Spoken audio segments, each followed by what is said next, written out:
9 दिन का आध्यात्मिक अनुष्ठान है। ये अनुष्ठान इसलिए भी महत्वपूर्ण है कि इसमें हमें बहुत सारे महनीय लोगों के दर्शन हुए।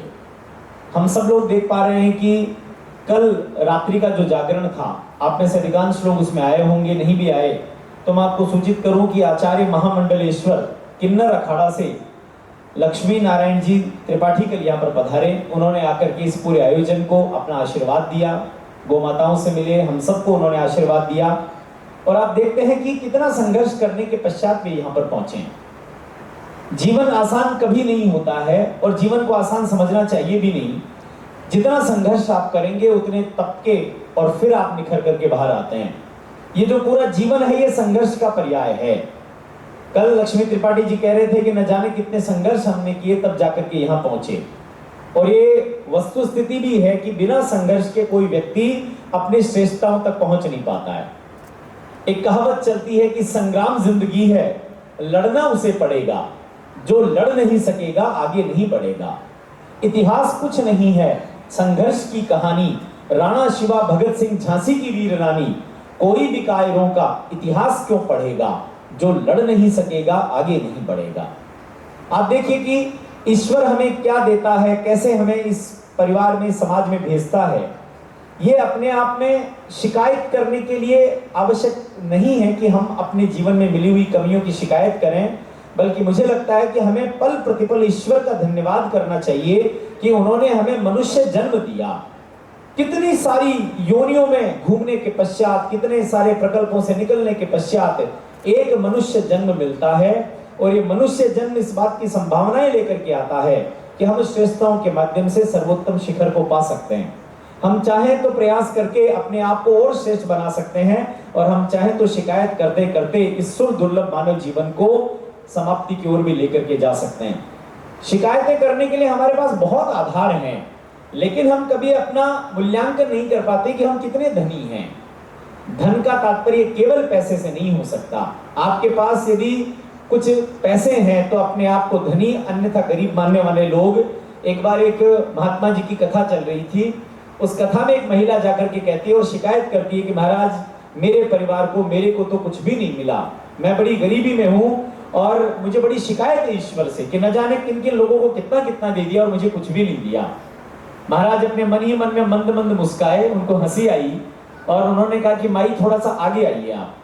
वो महिला महाराज के पास में पहुंचती है और महाराज कहते हैं कि तुम्हें लगता है कि तुम गरीब हो, तुम्हारे पास कुछ है नहीं। महिला ने कहा बिल्कुल महाराज, ऐसी स्थिति है। तो उन्होंने कहा माई एक काम करते हैं, आज आपकी गरीबी दूर कर देते हैं। आपके पास 2 हाथ है, एक हाथ से काम चला लेंगी, एक हाथ हमें काट करके दे जाइए, हम आपको 5 लाख रुपए दे देंगे। महिला कहती है महाराज क्या बात कर रहे हो आप, मैं तो ना दूं मेरा हाथ, मुझे नहीं चाहिए 5 लाख रुपए। बोले भाई एक काम करते हैं, हाथ नहीं दे सकती तो पैर दे दो, एक पैर दे दो, उसके 10 लाख रुपए आपको दे देंगे। माई ने कहा नहीं बाबा जी मुझे नहीं चाहिए। तो उन्होंने कहा चलो तुम्हें और एक अच्छा ऑफर देते हैं, तुम्हारी एक आंख निकाल लेते हैं, 25 लाख रुपए ले जाओ। माई ने कहा कि महाराज मैं आपके पास आशीर्वाद लेने आई, आप मेरे साथ ही मजाक करने लगे। महाराज ने कहा कि मैं मजाक नहीं कर रहा, तुम्हारी एक आंख तुम 25 लाख में देने को तैयार नहीं हो, 2 आंखें तो 50 लाख की होती हैं, तुम्हारे हाथ हैं, पैर हैं, ये सुर दुर्लभ अद्भुत प्रतिभाओं के साथ में मिला हुआ मनुष्य जीवन, मानव शरीर आपके पास है, और फिर आप स्वयं को गरीब बताते हैं। तो ये ईश्वर के साथ किया गया मजाक जैसा ही है। तुम्हारे पास सब कुछ है, सिर्फ तुम्हें अपने मन को जगाना है। यदि मन को जगा लोगी तो शायद तुम जीवन में जो गरीबी का रोना है इसे कभी नहीं रोगी। इसलिए हम सब लोग भी बहुत सारे रोने रोते हैं, मेरा स्वास्थ्य ठीक नहीं है, मेरे घर परिवार में बच्चों में नहीं बनती है, आपस में उलझते हैं। लेकिन दिक्कत यह है कि हम सब लोग कभी परिवार की व्यवस्था को समझ नहीं पाते, जान नहीं पाते। मैंने एक दिन पहले भी ये वृत्तांत आपके सम्मुख रखा था, आज फिर से रख रहा हूं। सोमवार का दिन है, आज भगवान शिव का दिन है। भगवान शिव होने का मतलब है संसार के गरल को पीना। समुद्र मंथन में निकली हुई सारी बढ़िया चीजें देवता ले गए, सारी अन्य भांति की चीजें थी उनको राक्षसों को दे दिया, लेकिन जो हलाहल निकला उस हलाहल को पीने से किसी ने भी अपने आप को आगे आकर के प्रस्तुत नहीं किया। तब भगवान शंकर आए और उन्होंने आकर के उस हलाहल शिव को, उस गरल को पिया। कई बार सोशल मीडिया पे हम सब लोग होते हैं, फेसबुक ट्विटर पे बात करते रहते हैं, तो कई बार लोग हमसे प्रश्न पूछ लेते हैं कि आप बड़ी सनातन की बातें करते हैं, बड़ी धर्म की बात करते हैं।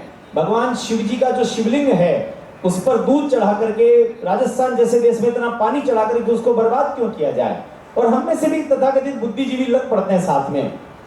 आप देखिए, इसका जो पौराणिक महत्व है वो ये है कि जब भगवान शिव को वो भयंकर हलाहल उनके मुख में गया, तब मां गंगा ने उनको शीतलता प्रदान की, वो उनके मस्तक से पूरे शरीर पर, क्योंकि वो इतना तीक्ष्ण विष था कि उसको झेल केवल भगवान शंकर सकते थे। लेकिन लगातार उन पर दूध, दही और घी और चरणामृत और उसके साथ साथ में अमृत की जब वर्षा या जल की वर्षा की जाती है तो भगवान शिव को अच्छा लगता है, और वही दूध हम उनके चढ़ाते हैं, भगवान शंकर के चढ़ाते हैं, तो वो उनकी कृपा पाने का एक हेतु बनता है।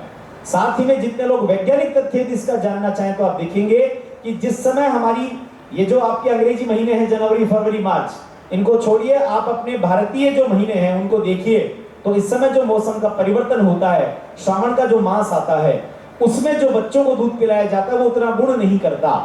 तो भगवान ने कहा कि जो तुम्हारे काम का नहीं है वो विष मेरे लिए होता है, और फिर वो भगवान शंकर के चढ़ाने का प्रकल्प बनता है। उन भगवान शंकर के मंदिर में सब लोग जाते हैं, लेकिन कभी उस मंदिर को बहुत गौर से नहीं देखते। आप भगवान शंकर के मंदिर को जब जाएं तो की बार बड़ा गौर से देखिएगा, वहां शिव परिवार बैठता है, जिसको हम कहते हैं शिव पंचायत। उस पूरी पंचायत का दृश्य देखिए आप। भगवान शंकर बैठे हैं, माँ पार्वती बैठी है, बड़ा बेटा कार्तिकेय बैठा है, छोटा बेटा गणेश बैठा है, नंदी भगवान बैठे हैं, माँ सिंह की सवारी पे बैठी है, और आप पूरे परिवार के परिदृश्य को देखेंगे तो चौंक जाएंगे कि हमारा परिवार तो उससे बड़ा अच्छा है। भगवान शंकर की सवारी नंदी है, और उन्हीं की पत्नी माँ जगदम्बा की सवारी शेर है। शेर में और नंदी में शत्रुता होती है। शेर यदि नंदी को देख लेता है तो उसको छोड़ता नहीं है। उसके पश्चात भगवान शंकर के गले में सर्प लिपटा हुआ रहता है, और बड़ा बेटा कार्तिकेय मोर की सवारी करता है। मोर को यदि सर्प दिख जाए तो मोर उसे अपने पंजों में दबा लेता है, उसको पकड़ लेता है। छोटा बेटा मूसक की सवारी करता है, चूहे की सवारी करता है। भगवान शंकर के गले में वो एक बड़ा सा नाग होता है, और नाग को यदि कहीं मूसक दिख जाए, चूहा दिख जाए तो उसके बिल में घुस करके भी उसको खा जाता है। यानी परिवार के जितने सदस्य हैं सब एक दूसरे के विपरीत हैं। एक का वाहन दूसरे का दुश्मन, दूसरे का वाहन तीसरे का दुश्मन, लेकिन फिर भी सारे लोग एक साथ बैठते हैं, इसलिए वो शिव परिवार, शिव पंचायत बनती है। सास कहती है कि बहू से मेरी नहीं बनती, बहू कहती है कि सास मेरी बात को नहीं समझती, पर वो ये भूल जाते हैं कि आप इसलिए नहीं समझ पा रहे कि आप उसको सास मानती हैं, वो आपको बहू मानती है। यदि एक दूसरे को माँ और बेटी मान लेंगे तो शायद आपकी समस्याएं समाप्त हो जाएंगी, सारी समस्याएं निकल के आ जाएंगी। और उसका कारण है कि जिन जिन लोगों को अपने परिवार में अपनों से विचार मेल नहीं खाने वाले लोगों से आपत्ति है, और यदि वो स्वयं को शिव भक्त कहते हैं, सनातनी कहते हैं, हिंदू कहते हैं, तो वो गलत कहते हैं। क्योंकि शिव परिवार हमें यही संदेश देता है कि परिवार के लोगों का आपस में एक दूसरे से भिन्नता हो सकती है, मतभिन्नता हो सकती है, विवाद हो सकते हैं, हम एक दूसरे से असहमत हो सकते हैं, लेकिन फिर भी हम एक परिवार का हिस्सा हैं। इसलिए परिवार में साथ बैठने की परंपरा अवश्य डालिए। घर परिवार में हमारे परंपरा होती थी कि सुबह शाम परिवार साथ भोजन करता था। दोनों समय ना कर पाए तो कम से कम शाम को तो साथ भोजन करता ही था। उसका कारण, उसका हेतु यही था कि दिन में एक साथ बैठेंगे तो दिन भर में यदि कोई मनमुटाव हुआ भी है तो उसको छोड़ देंगे, उसको निकाल देंगे, जीवन को आगे बढ़ाएंगे। हमारा जीवन इतना क्षणिक होता है कि हमें पता नहीं होता। कई बार, वैसे तो फिल्मों वाले गाने अच्छे नहीं लिखते, पर कई बार गाने ठीक भी लिख देते हैं। एक फिल्म आई थी मुकद्दर का सिकंदर, उसकी एक पंक्ति है कि जिंदगी तो बेवफा है, एक दिन ठुकराएगी, मौत असली महबूबा है, साथ लेकर जाएगी। उसमें लिखा हुआ कि जिंदगी बेवफा है, वो जवाब देगी, कभी भी आपको छोड़ सकती है, लेकिन मृत्यु जो है वो आपको लेकर के ही जाएगी। दुनिया का एकमात्र सत्य यदि कोई है तो ये मृत्यु है। पर हमारी दुविधा यह है कि हम इस मृत्यु के बारे में ही अनभिज्ञ हैं। महाभारत में आपने एक दृष्टांत सुना होगा, कभी पढ़ा भी होगा, कि जब सारे के सारे कौरव पांडवों के बीच में जो युद्ध क्रीड़ा हुई, उसके पश्चात इनको वनवास मिला और ये वन जंगल जंगल भटक रहे थे। तब भटकते भटकते पांचों पांडव एक स्थान पर जाकर के रुके। उनको बड़ी प्यास लगी तो सबसे बड़े भाई ने सबसे छोटा जो था उससे कहा, नकुल सहदेव सबसे छोटे थे, कि जाकर के जल लेकर के आ जाओ। वो जल का घड़ा लेकर के पास के तालाब के किनारे पहुंचता और वहां जल भरने लगता है। तभी वहां पर एक यक्ष आकर के खड़े हो जाते हैं और वो कहते हैं कि ये तालाब मेरा है, इसमें से तुम पानी ले जा सकते हो, लेकिन शर्त यह है कि मेरे पूछे गए प्रश्न का उत्तर दो तो तुम्हें पानी ले जाने की इजाजत दूंगा, और यदि मेरे प्रश्न का तुम उत्तर सही नहीं दे पाए तो तुम मृत्यु को प्राप्त हो जाओगे। सहदेव के सामने समस्या थी कि भाई का आदेश था, कि मुझे जल लेकर के जाना। उन्होंने कहा प्रश्न पूछिए। यक्ष ने एक प्रश्न पूछा कि दुनिया का सबसे बड़ा आश्चर्य क्या है। सहदेव उसका उत्तर नहीं दे पाए और वही मृत्यु को प्राप्त हो गए। थोड़ी देर तक जब नहीं आए तो छोटे भाई नकुल को भेजा गया, उनके साथ भी वही घटना हुई, उनसे भी वही प्रश्न पूछा गया, उत्तर नहीं दे पाए, वही मृत्यु को प्राप्त हो गए। उसके पश्चात वहां पर अर्जुन को भेजा जाता है, भीम जाता है। जब चारों भाई लौट करके नहीं आते तो धर्मराज युधिष्ठिर वहां पहुंचते हैं, जाकर के देखते हैं कि चारों भाई वहां पर मरे हुए पड़े हुए हैं और जो पात्र है पानी का वो पास में खाली पड़ा है। यक्ष वहां खड़े थे, उन्होंने आते कहा आइए धर्मराज स्वागत है आपका, आपके चारों भाई मेरे से एक शर्त हार गए। मैंने इनसे कहा था कि यदि मेरे प्रश्न का उत्तर देंगे तो मैं आपको जल दे दूंगा, उत्तर नहीं देंगे तो आपको मृत्यु का वर्ण करना पड़ेगा। इन चारों ने मृत्यु का वर्ण किया है। युधिष्ठिर ने कहा कि मैं अपने चारों भाइयों को ले जाने आया हूं, आप मेरे से प्रश्न पूछिए। यक्ष ने कहा कि शर्त आप पर भी लागू है, यदि आपने भी उत्तर नहीं दिया तो आप भी मृत्यु को प्राप्त होंगे। और धर्मराज ने कहा कि यदि मैंने सही उत्तर दे दिया तो बोले फिर आप चारों भाइयों को अपने साथ वापस ले जा सकते हैं। यक्ष ने प्रश्न पूछा धर्मराज से कि आप बताइए कि दुनिया का सबसे बड़ा आश्चर्य क्या है। तो धर्मराज युधिष्ठिर का जवाब था कि दुनिया का सबसे बड़ा आश्चर्य यह है कि हमारे जीवन में केवल एक ही चीज है जो तय है, जो निश्चित है, जो पक्की है, जो सर्टेन है, वो है मृत्यु। और मृत्यु का समय कभी तय नहीं होता। मनुष्य पूरे जीवन की तैयारी करता है लेकिन वो मृत्यु की तैयारी कभी नहीं करता। यही जीवन का सबसे बड़ा आश्चर्य है। उन्होंने कहा इससे बड़ा आश्चर्य कुछ नहीं हो सकता कि जो चीज अवश्यंभावी है, जो होनी है, हम उसकी तैयारी नहीं कर पाते।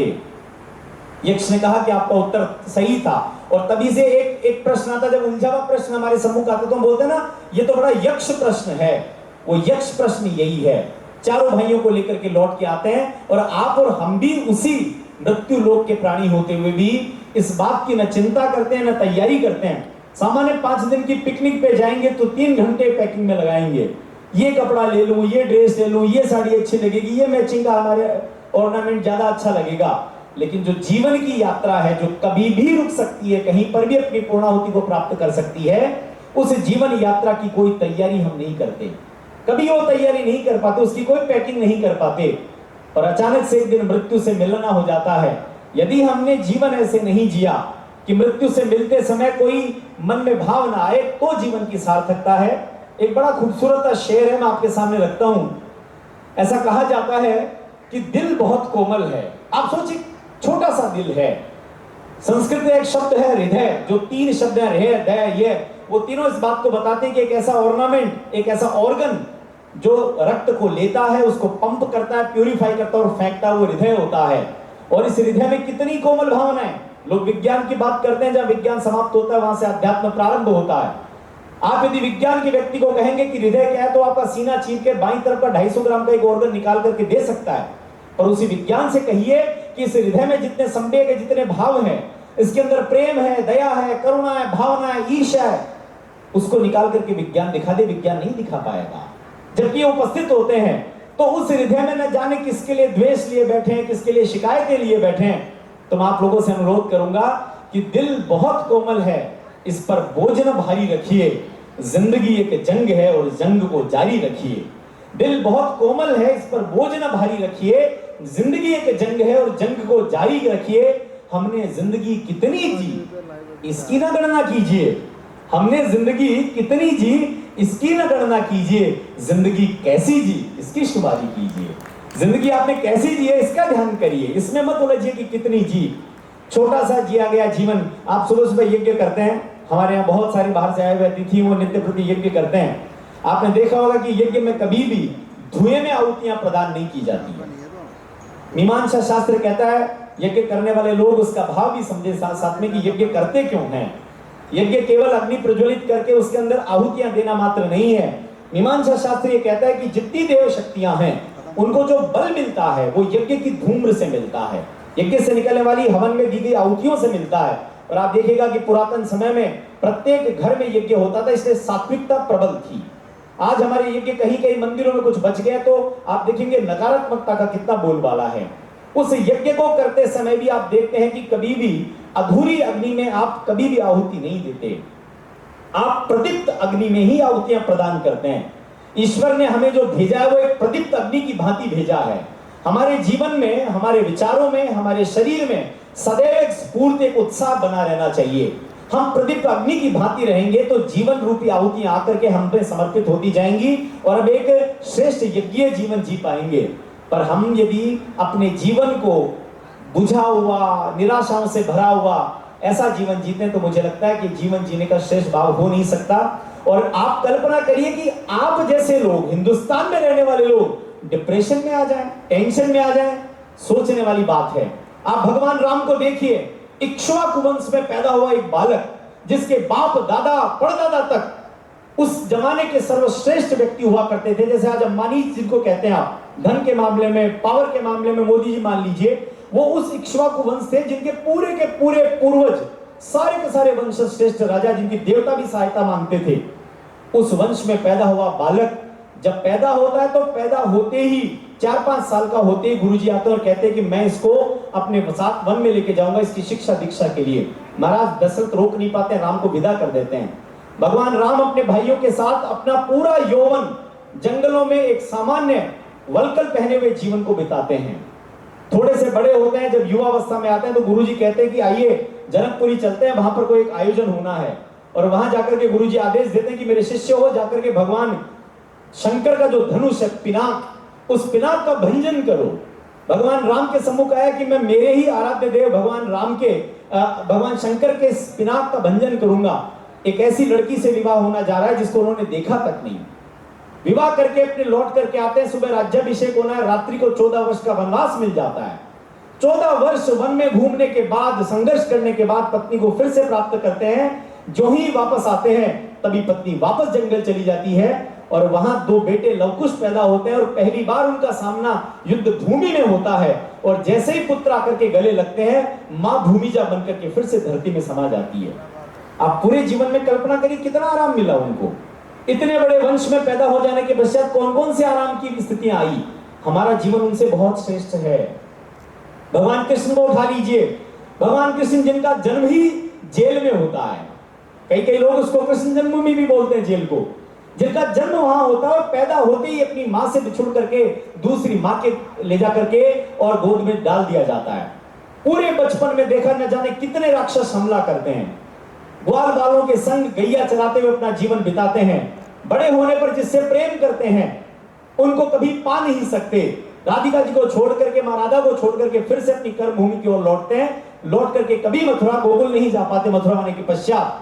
और पूरा जीवन जीते समय अंत में कुंती से स्वयं एक श्राप लेते हैं कि मेरा वंश भी आपस में लड़ करके समाप्त हो, और स्वयं एक पेड़ के नीचे बैठकर आए हुए एक तीर का दंश भोग करके अपना जीवन छोड़ते हैं। आपका और मेरा जीवन तो भगवान कृष्ण से भी श्रेष्ठ है। अपने मारवाड़ी में कहते हैं ना, उन दोनों को देखते हैं तो लगता है कि दोनों कर्म फूटे थे। अपन बोलते हैं आदमी तो कर्म फूटे हुए, उनसे तो हमारा भाग्य कहीं श्रेष्ठ है। लेकिन उन्होंने जीवन में कभी इस बात की शिकायत नहीं करी कि मेरे जीवन में ये कमी है। हमारा पूरा जीवन इसी रोने में बीत जाता है कि मेरे पास ये नहीं है, ये नहीं है, ये नहीं है। आप कल्पना करिए, केवल धन होना ही आपके लिए सब कुछ नहीं है। ईश्वर ने आपको स्वस्थ शरीर दिया है, एक स्वस्थ मन दिया है, विचार बुद्धि के लिए एक मस्तिष्क दिया है, तो आप दुनिया के सर्वश्रेष्ठ अमीर व्यक्ति हैं। इस बात का गर्व अनुभव करिए। चंद चांदी के सिक्कों में उलझ करके अपने मन की शांति को इसलिए मत खो दीजिए कि बाकी लोगों के पीछे मैं कैसे भागूं। ये जो प्रयास हम लोग करते रहते हैं और आने वाली संतति को क्या सौंपते हैं। आप सोचिए, ये जो इतना भ्रष्टाचार, उसका केवल एक कारण है, हमने दुनिया की सारी सफलताओं को लाकर के सिर्फ और सिर्फ आर्थिक अर्जन पर टिका दिया है। हमें लगता है कि किसी व्यक्ति ने केवल धन कमा लिया तो वही बड़ा है। ये जो पूरा पारिवारिक सामाजिक रूप से एक परिदृश्य आपने खड़ा कर दिया, इसकी वजह से पैदा होने वाले बच्चे के पढ़ाई करते समय ये भाव मन में नहीं आता कि मैं कितनी शिक्षा ग्रहण करूं, कितना ज्ञान लूं, कितना जीवन को सीखूं। वो एक ही चीज सोचता है केवल, और वो क्या सोचता है कि मैं कैसे भी करके कोई ऐसी पढ़ाई कर लूं, ऐसा प्रकल्प कर लूं, ऐसा बिजनेस कर लूं जिससे 2 रुपए आ जाएं। मैं बहुत बार बच्चों से कहता हूं कि केवल एक अच्छी पढ़ाई कर लेना, एक डिग्री ले लेना, पढ़िए, निश्चित रूप से पढ़िए, ज्ञान के लिए पढ़िए, लेकिन पढ़ लेना, एक पैकेज की नौकरी लग जाना, एक बढ़िया सा एक घर ले लेना, एक अच्छा सा मोबाइल ले लेना, एक शादी कर लेना, 2 टेडी बियर से बच्चे कर लेना, this is not the beauty of human life. ये मनुष्य जीवन की सार्थकता नहीं है। यहाँ पर मनुष्य जीवन समाप्त नहीं होता है। मनुष्य जीवन इस बात के लिए है कि परमात्मा की बनाई गई सृष्टि को हम और खूबसूरत कैसे बना सकते हैं।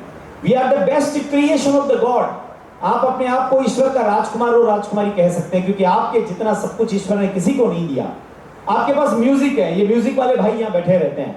आप देखिए जब म्यूजिक बजने लगता है तो आपके अंदर तक सब कुछ उल्लासित होने लगता है। आपके पास म्यूजिक है, साइंस है, एस्ट्रोनॉमी है,